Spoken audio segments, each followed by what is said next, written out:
জর্ডানের আম্মানের সবুজ প্রকৃতির সঙ্গে মিলেমিশে একাকার বাংলাদেশ নারী ফুটবল দল ত্রিদেশীয় সিরিজে ইন্দোনেশিয়া পরীক্ষার আগে শেষবারের মতো নিজেদের ঝালিয়ে নেয়ার চেষ্টা ফুটবলারদের। গত জানুয়ারিতে কোচ পিটার বাটলারের অধীনে অনুশীলন করতে না চেয়ে বিদ্রোহ করে বসেন সাবিনা সানজিদা সহ 18 ফুটবলার। নানা চড়াই উতরাইয়ের পর চাপা পড়েছে সে ক্ষোভের আগুন। নিজেদের সেরা ছন্দ খুঁজে পেতে মরিয়া নারী ফুটবলাররা। কোচের সঙ্গে দ্বন্দ্বের জেরে বাটলারের 23 সদস্যের এই দলে নেই সাবিনা সানজিদাদের মতো পরীক্ষিতরা। তবে মারিয়া মান্ডা, ঋতুপর্ণা, রূপনাদের রেখেছেন কোচ।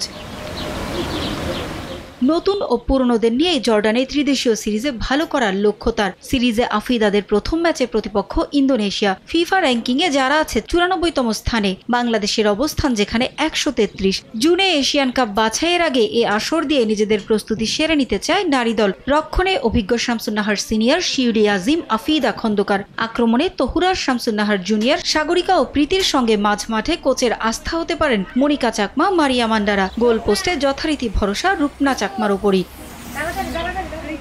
অভিজ্ঞ ও তারুণ্যের মিশেলে দল হওয়ায় জয় নিয়ে আশাবাদী ম্যানেজার মাহমুদা আক্তার, অনন্যা। আজকে আমরা ভালোভাবে ট্রেনিং করেছি, আলহামদুলিল্লাহ টিমের সবাই ভালো আছে।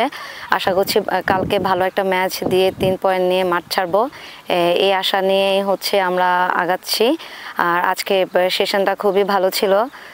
আল্লাহর রহমতে টিমের বন্ডিংও ভালো। আশা করছি ভালো একটা কিছু নিয়ে বাংলাদেশে যাব আর মাঠও ছাড়বো। অধিনায়ক আফিদার কাছে চ্যালেঞ্জটা একটু আলাদা। আরব আমিরাত সফরের দুঃসহ স্মৃতি ভুলে যেতে চান তিনি। অভিজ্ঞদের কাছ থেকে সেরাটা আদায়ের পাশাপাশি নিজেকে উজাড় করে দিতে প্রস্তুত আফিদা।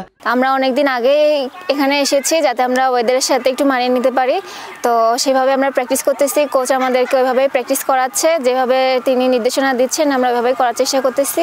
আর কালকে আমাদের প্রথম ম্যাচ, তো এই ম্যাচের জন্য এতদিন ধরে আমরা কষ্ট করতেছি, তো ইনশাল্লাহ ভালো কিছু হবে।